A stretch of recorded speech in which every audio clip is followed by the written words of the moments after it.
Avoid life's extreme. Kani bitaw nga atong likayan bitaw ning mga extreme sa kinabuhi. Wala man tayo exact word nga Bisaya aning word nga extreme. In Ecclesiastes 2:12-21, makita nato atong pagpamalandong o ang pulong sa Dios nagkanayon. So, I turn to consider wisdom, madness, and folly. For what will the man do will come after the king, except what has already been done. And I saw that wisdom excels fully, as light excels darkness. The wise man's eyes are in his head, but the fools walk in darkness. And yet I know that one fate befalls them both. Then I said to myself, as the fate of fools, it will also befall me. Why then I have been extremely wise? So I said to myself, this too is vanity. For there is no lasting remembrance of the wise man, as with a fool. Inasmuch as in the coming days all will be forgotten, and how the wise man and the fool alike die. So I hated life, for the work which have been done under the sun was grievous to me, because everything is vitality and striving after the wind. Thus I hated all the fruit of my labor, for which I had labored under the sun. For I must leave it to the man who will come after me, and who knows whether he will be wise man or fool. Yet he will have control over all the fruit of my labor, for which I have labored by acting wisely under the sun. This too is vanity. Therefore I completely despaired all the fruit of my labor, for which I had labored under the sun. Where there is a man who has labored with wisdom, knowledge, and skills, then he gives his legacy to the one who has not labored with them. This too is vanity and great evil. Si Hari nga Solomon, sumala sa iyang observation sa kinabuhi. May conclude siya in Ecclesiastes 7:29. This only I have found. God created mankind upright, but they have gone in search for many schemes. Nga niyang mo't ipasabot nga ang ato ang Ginoo, He is sovereign. Nga kining atong Ginoo nga labaw ba sa tanan whose wisdom is infinite. Iyang ihimo ang tao nga yano lamang. Amen. Iyang ihimo ang tao nga simple, yano, apan ang tao nangita og daghang mga lakang, daghang mga plano, that only complicates life. Nga kining tao ba naghimog daghang mga tikang, daghang mga plano, mga motibo, nga naghimo lamang hinong komplikado sa kinabuhi mga igsoon. O gusto sa mga butang that people search that only complicates life is ang mga extreme, ang mga life extreme. Ang word na extreme, it means redundant. Og naggulagway ka na sa butanga, wag na nimo gikinahanglan, it is unnecessary, tungod kay extra na lang, or no longer needed because it duplicates something else or exceed what is required. That is the word extreme. Wala na nimo gikinahanglan, kay nanubra na sa usay angayan. Wala na nimo gikinahanglan, tungod kay na dili na siya pud gikinahanglan mga igsoon. Extreme is anything that is unnecessary because it exceeds from what is needed or required. That is the word extreme. Butang nga di nagikinahanglan, butang nga wa nagikinahanglan, tungod kay nanubra naman sa angayan nga gikinahanglan mga igsoon. So anything that we do, tanang butang atong ginabuhat nga naghingapit and exceed what is required is considered life's extreme. Tanang butang atong ginabuhat nga naghingapin, nanubra kaysa usay angayan, mao na ang mga extreme sa kinabuhi. Kitang tanan nasayod gayud kita nga tanang sobra dili gyud maayo. Nasayod ta niana pag-ayo nga ang tanang butang sobra makadaot. Ngang sunang ang tanang sobra di gyud pud makabenepisyo. Ngang tanang sobra makadaot gayud. Yet daghan sa mga tao nagkinabuhi ani nga mao nga extreme. Nagkinabuhi ani nga klaseng estilo sa kinabuhi, my friend. Understand me, too much sugar, salt, and calcium sa ato blood can cause multiple body organs failure. Amen. Kung daghan na kayong asin, daghan na kayong sodium, daghan na kayong tamis, daghan na kayong calcium kining atong blood, pwede siyang mo-cause o mga apan o diferensya sa ato ang mga organs. Pwede mo bigay ang imong kidney, pwede mo bigay ang imong liver, pwede ka magka-problema, sulod sa imong lawas mga ekson. Kaning sobra pod nga katulog, can cause poverty. Mo na yung ni Solomon. Na kaning mga taong sige lang katulog, wala yung bisyo sa kinabuhi katulog. Ingon pa ni Solomon, pilay adlaw imuhang pilay dagan sa panahon, magmata ka na lang mas askang lisura na ang dagan sa kinabuhi because too much sleep can cause poverty. Too much sport can cause negligence of responsibility or even relational problem. Amen.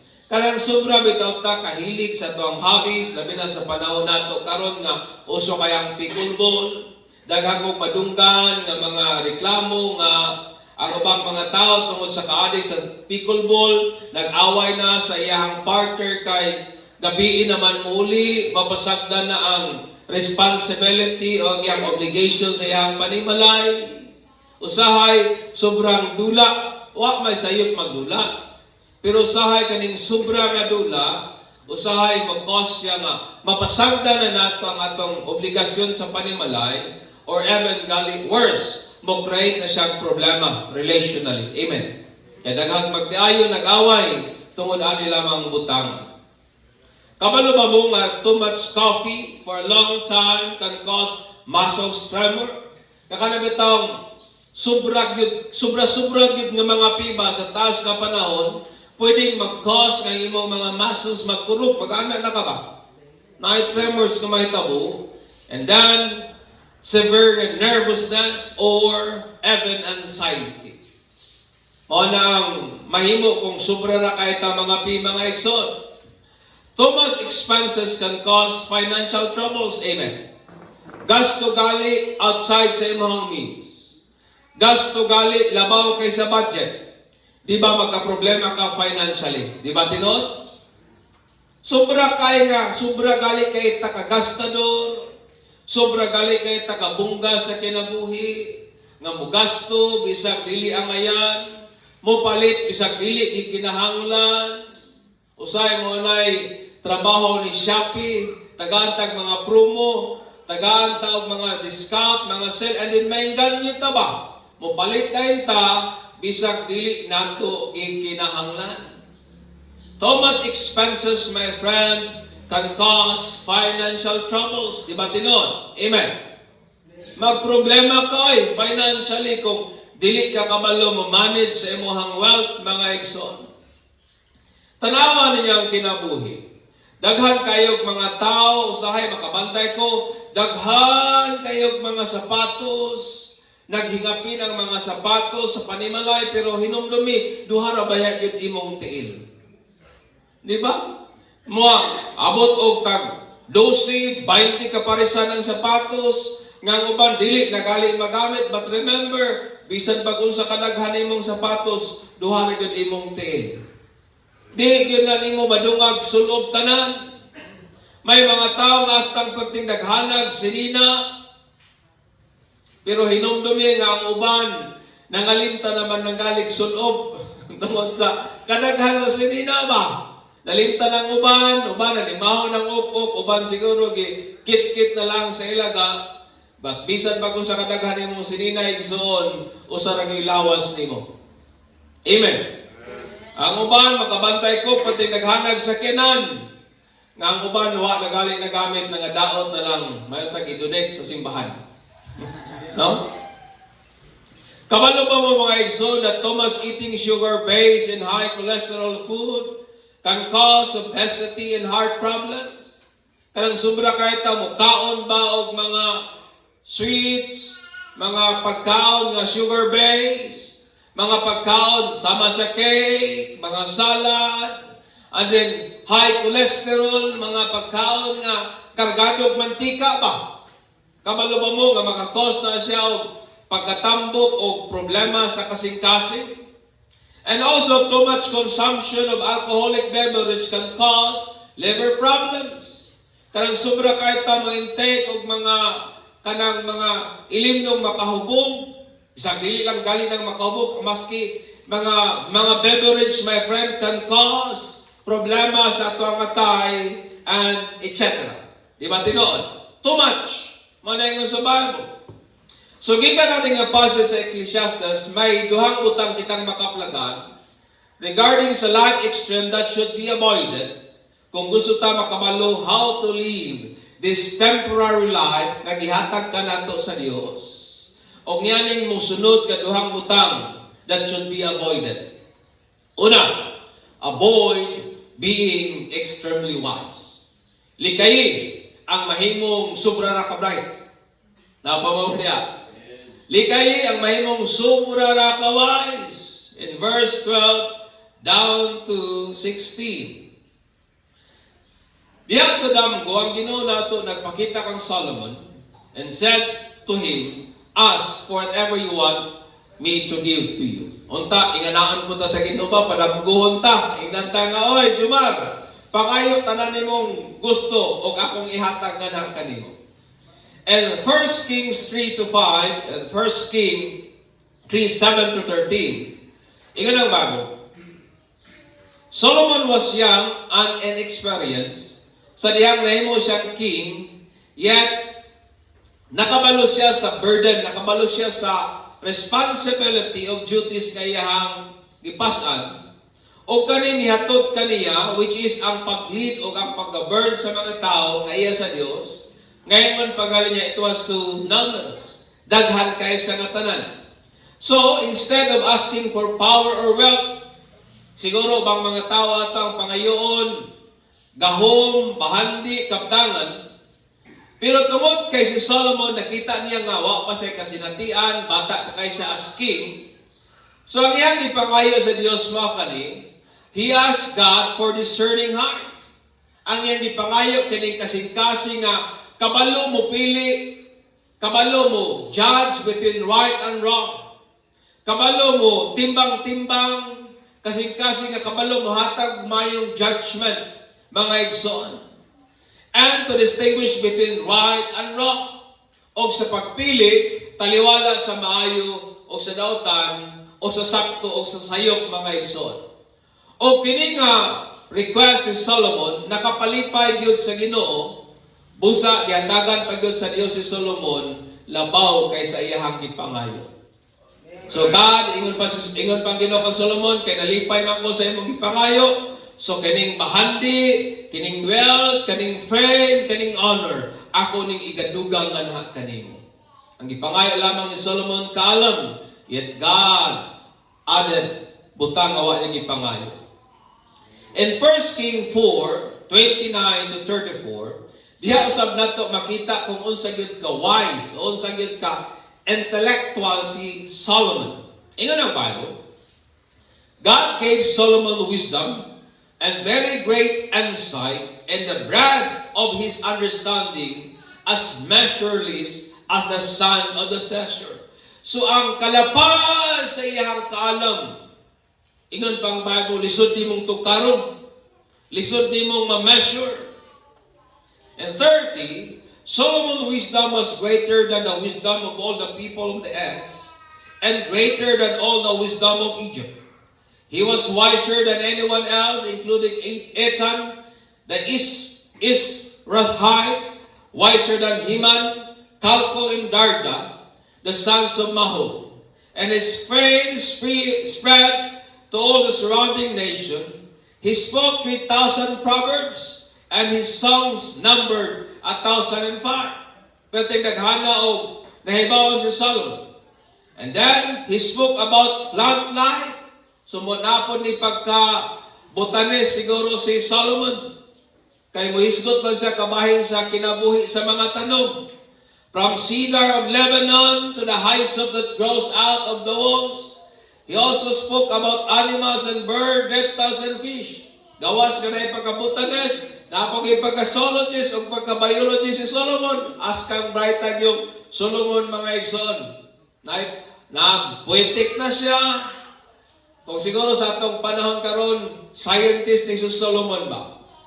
And then, from all nations, people came to listen to Solomon's wisdom, sung by all the kings of the world who had heard of his wisdom. So, ginabuhat sa mga tao na kadungog sa kaala ni Solomon, magpadala silang mga tao para lang makakaton gikan kang Solomon.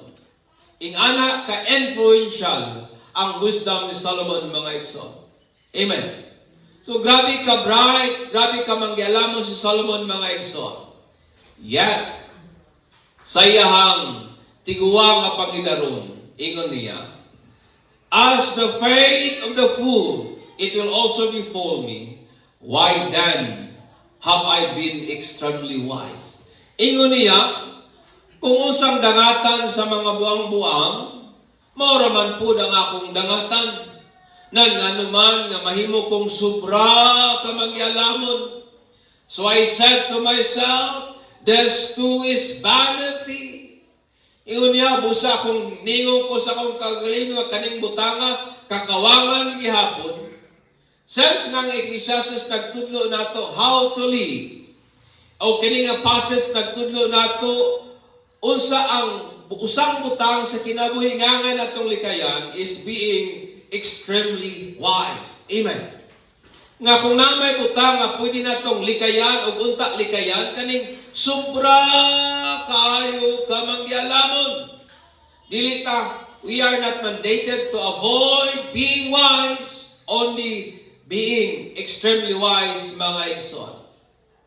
Si Solomon, ihatang giwarn from being extremely wise, ngayon pa niya, which is vanity and chasing after the wind. Usa ka empty pursuit, o usa lamang ka paggukod-gukod sa hangin.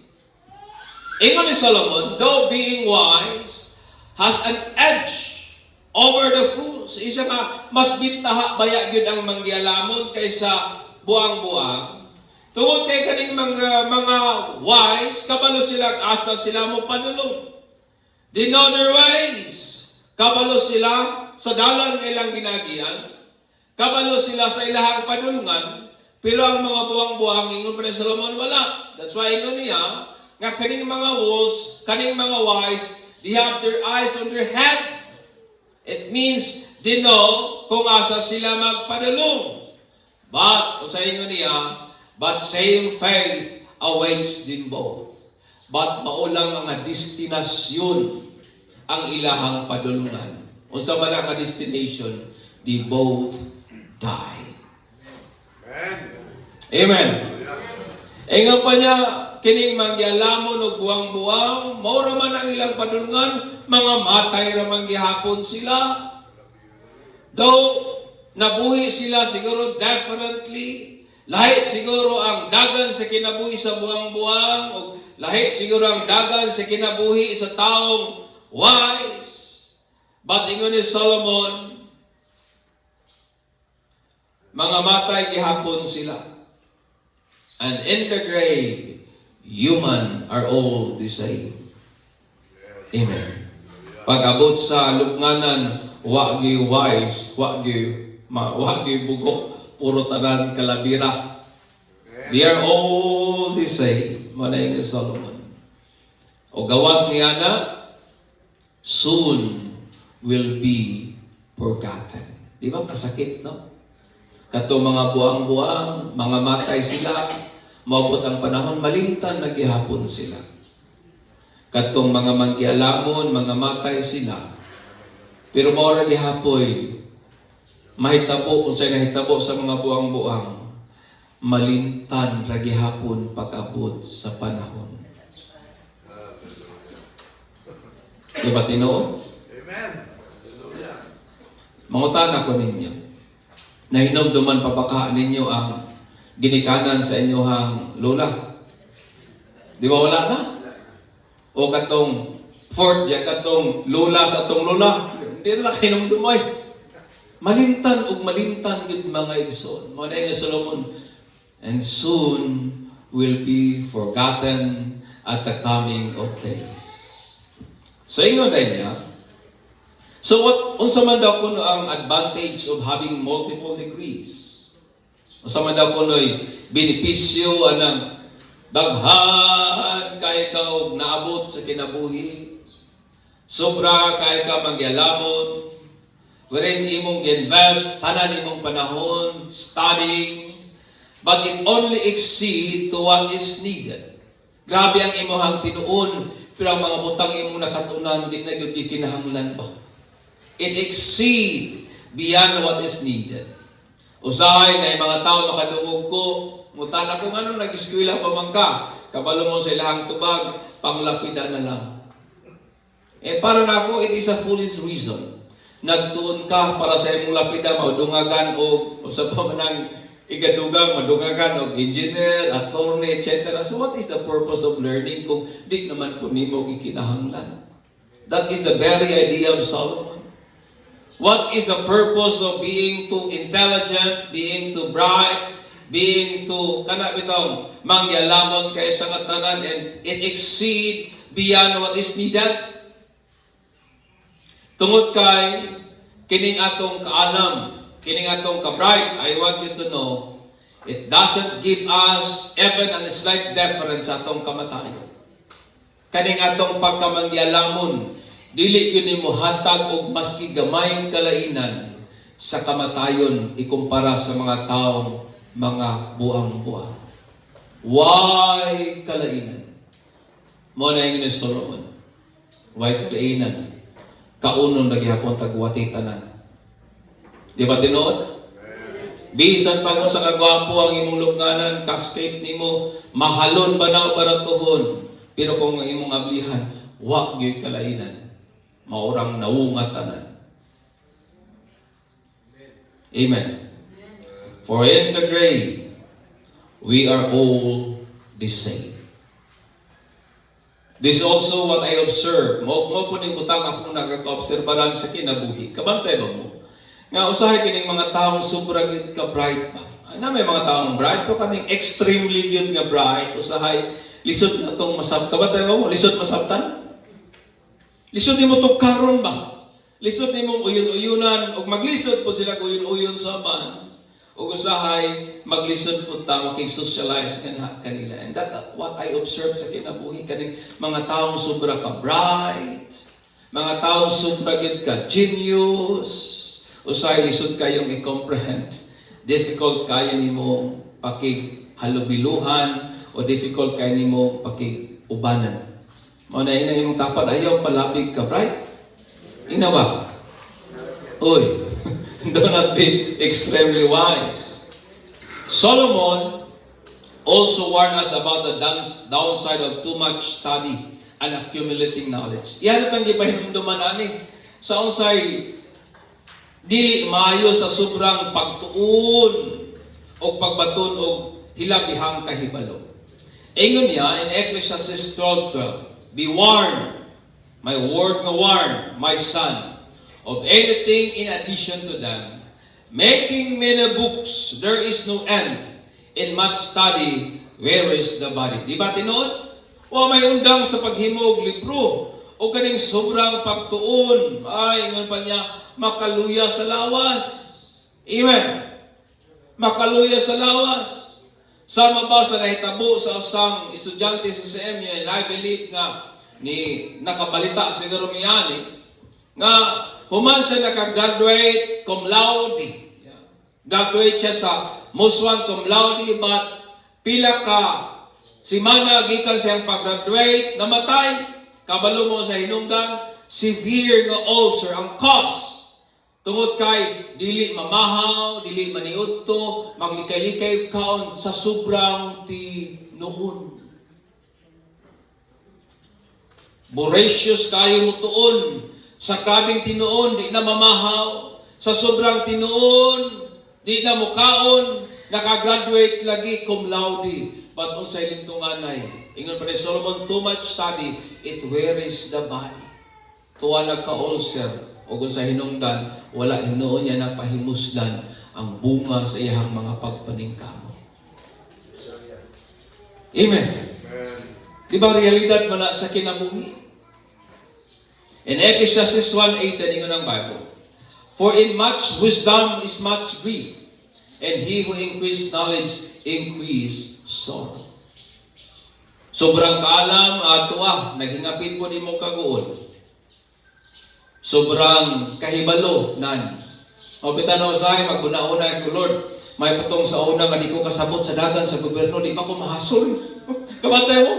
Pero kaniyang nagkabalo na ta, nakasabot na ta, so anong kasing taon, nagkakaguol. That's why in Solomon, too much knowledge increase sorrow. Usay, mas maayo lang yun ding limitado lang atong nahibawan kaysa naghingapin mga higsoon. Di ba tinoon? That's why also sa mga life extreme that we should avoid is being too extremely wise. O man nagiyon ang Bible nga di ka magtuon. Pero kanang naghingapin na ba? Naghinubra na. Nagtuon kapag ka-scientist, unsa man na nimo oy? Di ba? Nagtuon ka unsaan paghimo og rocket o spaceship, unsaan pa man na nimo nga edad nimo 80 naman. Did you get my point? Usay, daghan kay tag mga excesses sa life. May mga butang nga atong gina-invest ang atong panahon, pero sa mga butang nga di nabaya gid unta gikinahanglan. That is life extreme. Ikaduha, avoid being extremely hard working. Ina yung tapat, workaholic ka ba? Ina ba? Avoid being extremely hard working. And verse 17 down to 21. Being extremely hard working, nagulagway kini sa tao who works very hard. Kanang grabe yun mo trabaho ba? Nga ilang himong buntag ang gabi. Kabantay mo anak, ay mga tao nga para nila, why gabi? Why gabi? Kay maski ang gabi, himo nilang buntag trinabaho. Nga kung posible lang, di na matulog. Trabaho lang, trabaho. Aron ma-cap-out ang unsaman ang mga gitinguha sa kinabuhi. Para sa pamilya, trabaho yun. Na halos o anagay panahon para sa Diyos, para sa pamilya, o para sa lingaw-lingaw.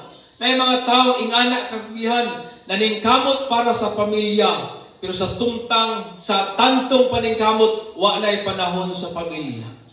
Naningkamot para sa pamilya, pero sa tantong paningkamot, wa nagali panahon para sa Diyos. Sa tantong paningkamot, wa nagali panahon para maglipay-lipay. Kung makatrabaho, kayod kalabaw. Pero hinumdumi mga igsoon, ang kabaw, mapahuway gani. Kawantay mo? Ang kabaw, mapatuna gani. Ang kabaw, kung kapuyon mo, hal-hal gani. Usay, kung kapuyon, inagay na mo irog. Pero nagay mga tao sa hay nga, kung mo trabaho, lupig pa'y kabaw. Yes, indeed. Kung mo trabaho, lupig pa'y kabaw. May ibang kabaw, makahuna-una mo pahuway. Pero lagi mga tao nga addicted. Grabe ka, addict sa trabaho. Kung trabaho yun mga igsoon. Sa dihang mo trabaho ta, when we work hard, may ganti man, maglambo maging ang atong kinabuhi. May reward yun nga success. May reward yun nga increase. But usa sa frustrating reality sa kinabuhi, is wa gyud tay ni usang bunga sa atong gihaguan nga atong madala sa dihang mamatay kita. Amen. Ecclesiastes 5:15 ingon si Solomon, as we came from his mother's womb, naked shall he return, to go as he came, and he shall not take nothing from his labor, which he may carry away in his hand. Maski kumkum sa imong bahandi, wa kay madala, inig kamatay nimo. Amen.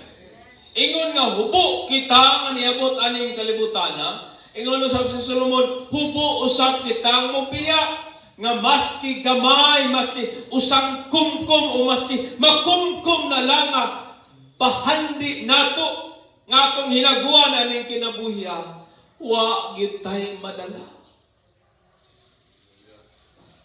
Amen. And sa dihang ikaw ako mga matay, understand me.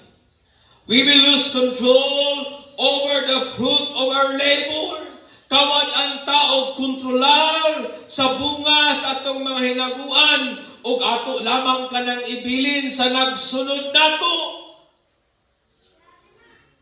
Not knowing the pain, struggle, pressure, and sleepless night we undergone to be successful in life. Ibilin lang nimo imong bahandi atong taong wa nakasabot sa imong pagpaningkamot ba. Ibilin lang nimo imong hinaguan atong mga taong wa masabtan ang imong struggles, wala gali makasinati sa imong nasinatian. May pipilang gabi sigurong di ka makatulog, hinuna-huna pagsulbad sa problema para lang maglampos sa kinabuhi. May mga pain kay mo ang i-undergone. And then, ibilin lang nimo na sa tao nga wa gali makasabot sa imong kahago. Di ba tinuod? Ug wa pagitay assurance nga ang ato ang binlan ilang atimanon ang atong ibilin or basin bayaon yag ilahinon iwaldas-waldas mga igsoon. Wa gyud ta kabalo. As parents, nagapaningkamot ta para sa atong mga anak, ma-provide ang ilahang gikinahanglan, matagan sila maayong edukasyon, nindot nga kaugmaon, may bisa mo ba, nagahimo pa tag extra nga effort, aron lamang mapatubo ang atong income, makabaton og yuta, kaugalingong bahandi, kaptangan, aron atong may bilin unya puhon sa atong mga kabataan, inig mupanaw na taning kalibutana. But unsa man ta kasigurado nga ilahang i-manage og sakto ang bunga sa atong mga pagpaningkamot. Unsa man ka-sure nga ilahang atimanon, ilang palambuon, ilang ayuhon pagdalaang gipili nimo nga imong gipaningkamutan ngadto nila. Unsa man pud ta kasigurado nga makaminyo sila og partner nga dili materialistic og dili gastador. Amen. Daghang mga makita nimo ana nga grabing paningkamot sa ginikanan, nagyatiman to sa mga anak. Ang problema ang mga apo naman pud. Naningkamot pagayo ang apuhan, niguswag, gibilin sa iyang anak. Naatiman pag-ayo sa anak ang problema ang mga apo, mga gastador man kayo. Nakuha ninyo ang frustration ni Solomon. Ingon pa niya, wa gyud tay kasiguraduhan anang butanga. Dabing makaasawa pa o gastador. Makaasawa pa o budget sa kanang ingon na nato, budget sa pangpagwapa 20 milang adlaw. That's why yung Solomon, it is very frustrating. Grabe mong mga paghago sa kinabuhi. Ibilin lang nimo sa taong wagali nakasabot sa imong pagpaningkamot. It is very frustrating.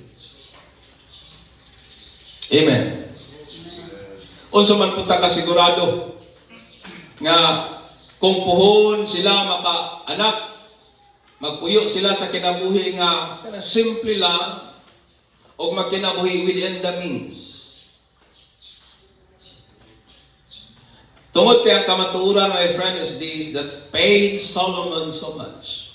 Mo na kamatuoran nga it hurt Solomon nga ang tanan natong ang tanang bunga sa atong hard works.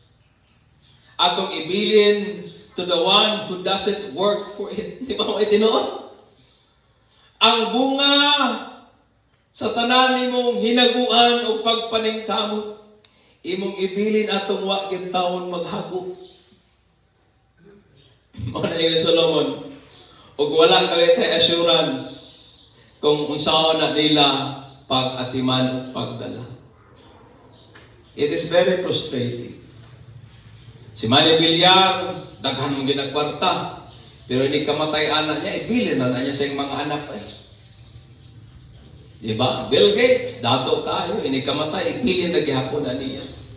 O kung sa mga sa kasigurado nga iyang binlan, madala niya maayo ang resources nga iyang ibilin.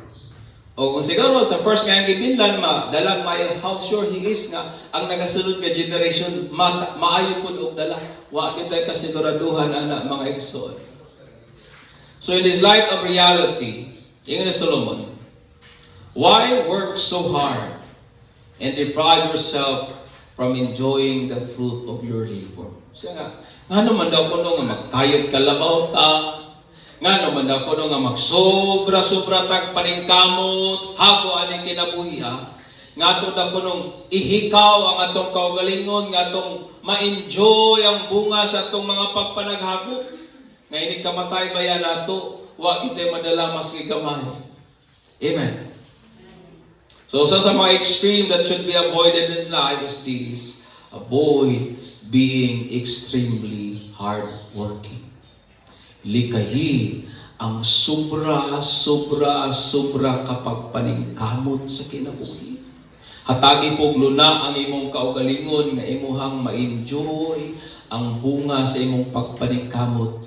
Kay inig kamatay nimo, imo ra nang ibilin atong taong wa gyud maghago. O sila karon ang magpahimulos sa imong hinaguan. That's why in Solomon, I hated all the works of this life. Kay ang tanang butang akong gi-build up with wisdom, with knowledge. May mga pagpaningkamot pa, ako lamang ibilin niadtong taong wakali ko makabalo kung tarubon ba niyang dala. So ingon din niya, why work so hard? Amen. Ina imong tapad, ayaw sobra paningkamot. Ina ba? Maningkamot pero ayaw ng sobra-sobra mga halos wa na ko'y panahon nga grabing paningkamot, di nagit kasimba. Grabing paningkamot, wa nagay luna para nga maglaag-laag kadyo. Grabing paningkamot, wa nagay luna para sa pamilya. No? Remember, na bisan pag usahan nimo paningkamot, ingon ni Solomon, tanan nimong mga hinaguan, ibilin na gyud na nimo. Og imong ihatag sa taong wagali maghago niyan. And they will enjoy the fruit of your labor. Sila wa maghago, pero sila karon na nagpahimulos. Ingon ni Solomon, it is very frustrating.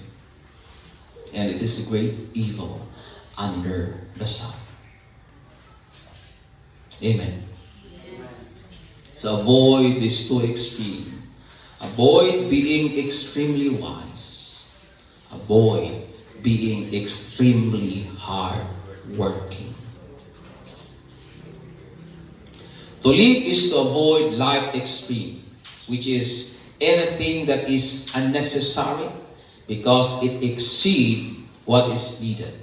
That is the word extreme. So avoid being extremely wise and being extremely hard-working. Amen. Manindog